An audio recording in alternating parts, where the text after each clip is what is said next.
राज को बदनाम करने के लिए ईडी सीडी बीडी सब कराया जा रहा है। अगर वहाँ पैसा मिला है तो उसका जांच हो, जो भी दोषी हो निष्पक्ष जांच होनी चाहिए, जो दोषी है उस पर कार्रवाई होनी चाहिए। लेकिन जो फोटो खिंचा रहा है उसको क्या होगा, उसका भी न्यूक्लियस में किसका किसका पैसा लगा उसको भी जांच होना चाहिए। बाबूलाल मरांडी भ्रष्टाचारियों का सरदार है वो, गिरोह का सरदार है, जमीन माफियाओं का सरदार है बाबूलाल मरांडी।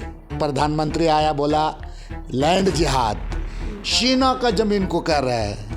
प्रधानमंत्री जी, उस सेना का जमीन को और लैंड जिहाद कौन कर रहा है देख लो फोटो में, सरदार तो वही लोग है ना। जिस पर आपका सेना का जमीन बेचने का आरोप लगा हुआ है, फर्जी दस्तावेज बनाने का आरोप लगा हुआ है, उसके साथ देश के जो फाइनेंस मिनिस्टर का कल फोटो।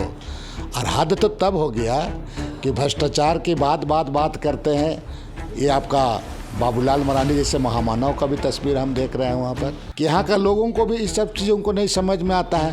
पूरा पॉलिटिक्स को ये लोग, पूरा लैंड माफिया, और कौन लैंड माफिया, बाहर का लोग है लैंड माफिया। ये लोग राजनीति को एक तरफ से हाईजैक कर दिया है, और हाईजैक माने भाजपा में तो तुम्हारा ज़्यादा ही। तो ये लोग झारखंड के लोगों को एक तरफ से समझिए, यहाँ का आदिवासी मुल्क को बुड़बक समझ रखा है पूरा। एक तरफ हेमंत सोरेन जी भुइयारी ज़मीन को नहीं बेचाता है, उस आदमी को आप तो भेज दिए जेल, एक आदिवासी कविता को जेल भेज दिए। और ये जो विष्णु अग्रवाल जो कई एक ज़मीन में इसका ये है, इस पर आरोपी है, सेना का ज़मीन में तो होबे किया, उसमें बेल होकर का आया, उसके साथ आप उसको बेल मिला और उसके साथ आप तस्वीर खिंचा करके आप बता रहे हैं, मैंने बंडी पहना दी है। मतलब क्या है, सब पता है लोगों का, सब ये लोग लुटेरा लोग हैं, चट्टे बट्टे लोग हैं। ये लोग इस राज को इसी तरह से करना चाहता है, इसीलिए अब बाबूलाल मरांडी तो हद पार कर दिया वो पूरा। उसको हम महामानव नाम रख दे रहे हैं उसको। धन्य है प्रभु, आपको कम से कम इस तरह के चीज़ों से आपको दूर रहना चाहिए। जोहार। फिलहाल हम बंधु तिर्कीदा के आवास में हैं। आज बंधु तिर्कीदा ने अपने आवास पर एक प्रेस कॉन्फ्रेंस रखी थी। बंधु तिर्की, जिन्हें आप जानते हैं कि कांग्रेस के कार्यकारी अध्यक्ष हैं और वरिष्ठ नेता रह चुके हैं, पूर्व विधायक रह चुके हैं, इसलिए आज हम उनसे ही जानने की कोशिश करते हैं कि प्रेस कॉन्फ्रेंस में जब उन्होंने न्यूक्लियस मॉल के मालिक विष्णु अग्रवाल के से रिलेटेड जो बातें की हैं, उसे आप कैसे देखते हैं दादा? सबसे पहले तो जोहार। जो विष्णु अग्रवाल का फ़ोटो वायरल हो रहा है इस वक्त, निर्मला सीतारमण जो वित्त मंत्री हैं, केंद्रीय वित्त मंत्री, उनके साथ वायरल हो रहा है, इसे आप किस तरह से देखते हैं? देखिए, भारतीय जनता पार्टी वाले बहुत अपने को दूध के धुले हुए समझते हैं, लेकिन जिस पर आपका सेना का ज़मीन बेचने का आरोप लगा हुआ है, फर्जी दस्तावेज बनाने का आरोप लगा हुआ है, उसके साथ देश के जो फाइनेंस मिनिस्टर का कल फोटो। और हद तो तब हो गया कि भ्रष्टाचार की बात करते हैं। ये आपका बाबूलाल मरांडी जैसे महामानव का भी तस्वीर हम देख रहे हैं वहाँ पर। तो ये लोग झारखंड के लोगों को एक तरफ से समझिए, यहाँ का आदिवासी मुल्क को बुड़बक समझ रखा है पूरा। और बुड़बक समझता भी इसलिए समझता होगा कि यहाँ का लोगों को भी इस सब चीज़ों को नहीं समझ में आता है। पूरा पॉलिटिक्स को ये लोग, पूरा लैंड माफिया, और कौन लैंड माफिया, बाहर का लोग है लैंड माफिया।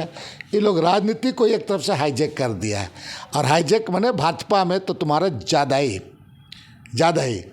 और लोगों को ये लोग कभी 6 को 9 बताएगा, 9 को 3 बताएगा। लोगों को इस तरह से ये लोग दिग्भ्रमित गुमराह करें। अब बताइए, एक तरफ हेमंत सोरेन जी भुइयारी ज़मीन को नहीं बेचाता है, उस आदमी को आप तो भेज दिए जेल, एक आदिवासी कविता को जेल भेज दिए।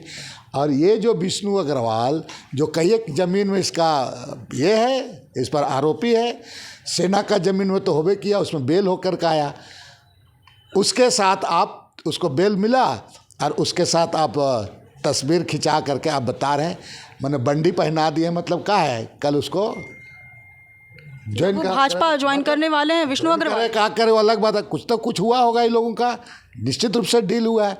तो ये जो हम लोग नेता यहाँ पर बाबूलाल मरांडी जैसा आदमी इस तरह का रंगा सियार को लेकर के क्या दिखाना चाहता है, क्या दिखाना चाहता है। इसलिए राज्य की जनता को इसको समझना चाहिए और यहाँ के नेताओं को भी, चाहे यहाँ का आदिवासी मूल नेताओं को भी इस तरह का काम करने के लिए बहुत सेक्रीफाइस करने की आवश्यकता है, समझने की आवश्यकता है। बंधुदा, ये भी तो हो सकता है कि वो इतनी बड़ी मंत्री हैं, केंद्र सरकार में मंत्री हैं, तो उन्हें विष्णु अग्रवाल जैसे किसी व्यवसाय के बारे में कुछ मालूम नहीं होगा। उसको नहीं है, बाबूलाल को हमारा मालूम नहीं है कि रोज़ भ्रष्टाचार बोलता है। सब पता है इन लोगों का, सब ये लोग लुटेरा लोग हैं, चट्टे बट्टे लोग हैं। ये लोग इस राज को इसी तरह से करना चाहता है। इसीलिए अब बाबूलाल मरांडी तो हद पार कर दिया वो पूरा, उसको हम महामानव नाम रख दे रहे हैं। उसको धन्य है प्रभु, आपको कम से कम इस तरह के चीज़ों से आपको दूर रहना चाहिए। बाबूलाल मरांडी तो अक्सर हेमंत सोरेन के खिलाफ बोलते रहे, भ्रष्टाचार के खिलाफ इतना मुखर होकर बोलते रहे, लेकिन आखिरकार देखा गया कि वो विष्णु अग्रवाल जो भ्रष्टाचार के आरोप में, जो ज़मीन को अवैध तरीके से बेचने खरीदने के आरोप में जेल में डाल चुके हैं, उनके साथ ही फोटो में दिखाई दे रहे हैं। बाबूलाल मरांडी भ्रष्टाचारियों का सरदार है, सरदार है वो, गिरोह का सरदार है, जमीन माफियाओं का सरदार है बाबूलाल मरांडी। क्या बात करेंगे उसके बारे में। ईडी की कार्रवाई जो है उन पर चली, विष्णु अग्रवाल पर, लेकिन ईडी जो है वो वित्त मंत्रालय के अंतर्गत ही आता है। इसी के लिए ना वित्त मंत्रालय के पास आता है। ईडी तो इन्फॉर्मेशन डायरेक्टरी तो आता ही है, तो उसी के लिए ना ये सब चीज़ हो रहा है। इसका इन लोग का तार कहीं न कहीं से जुड़ा हुआ है। मैं तो पहले ही कहा कि प्रधानमंत्री आया बोला लैंड जिहाद, सेना का ज़मीन को कर रहा है। प्रधानमंत्री जी, उस सेना का ज़मीन को और लैंड जिहाद कौन कर रहा है, देख लो फोटो में, सरदार तो वही लोग हैं ना, सरदार वही लोग हैं। सर, एक और सवाल कि अभी फ़िलहाल ईडी की कार्रवाई एक बार फिर से झारखंड में शुरू हो गई है और जो ग्रामीण विकास मंत्री हैं झारखंड सरकार के, आलमगीर आलम, उनके पर्सनल सेक्रेटरी संजीव लाल और उनके जो नौकर हैं जहांगीर आलम, वो उनकी जद में आ गए हैं। जहांगीर आलम के यहाँ से करोड़ों रुपए कैश मिले, इसको आप किस तरह से देखते हैं। राज को बदनाम करने के लिए ईडी सीडी बीडी सब कराया जा रहा है। अगर वहाँ पैसा मिला है तो उसका जांच हो, जो भी दोषी हो निष्पक्ष जांच होनी चाहिए, जो दोषी है उस पर कार्रवाई होनी चाहिए। लेकिन जो फोटो खिंचा रहा है उसको क्या होगा, उसका भी न्यूक्लियस में किसका किसका पैसा लगा, उसको भी जांच होना चाहिए। अब थोड़ा सा राजनीति के बारे में जान लेते हैं कि राजनीति में जैसे कि आप जान रहे हैं कि अभी लोकसभा का चुनाव चल रहा है और यहाँ लोहरदगा लोकसभा सीट से सुखदेव भगत चुनाव लड़ रहे हैं कांग्रेस की टिकट पर। तो इस बार कांग्रेस का समीकरण क्या है, इस बार कांग्रेस सीट जीतेगी लोहरदगा? खूंटी और लोहरदगा सीट 4 तारीख को 1 बजे रिजल्ट होगा, मैं बता रहा हूँ, कोई संशय नहीं है, हम निश्चित रूप से जीतेंगे। सर, एक और सवाल कि चमरा लिंडा जो लोहरदगा लोकसभा सीट पर त्रिकोणीय मुकाबले को अंजाम दे रहे हैं, वहाँ पर अब उनके सुखदेव भगत के खिलाफ ही वो चुनाव लड़ रहे हैं, इसे आप कैसे देखते हैं? क्योंकि आपने और चमरा लिंडा ने एक साथ ही राजनीति की शुरुआत की थी, लेकिन आप गठबंधन धर्म को बहुत अच्छे से मानते हैं और वह जो है वो गठबंधन धर्म की अवमानना कर रहे हैं। पिछले कुछ सालों से यही देखा जा रहा है। डेमोक्रेसी है, चमरा जी को अच्छी बात है, लड़ रहे हैं, प्रयास कर रहे हैं। बाकी हम लोग प्रयास कर रहे हैं और हम लोग पूरे। कुछ असर पड़ेगा? 4 तारीख को पता चल जाएगा। 4 तारीख। अभी कुछ नहीं कहेंगे? अभी नहीं कहेंगे। 4 तारीख।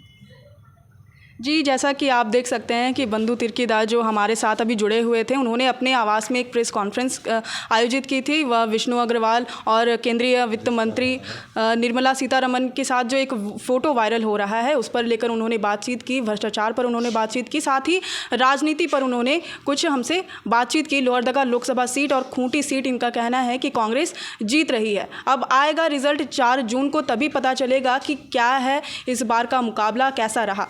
फिलहाल के लिए जोहार रहेगा।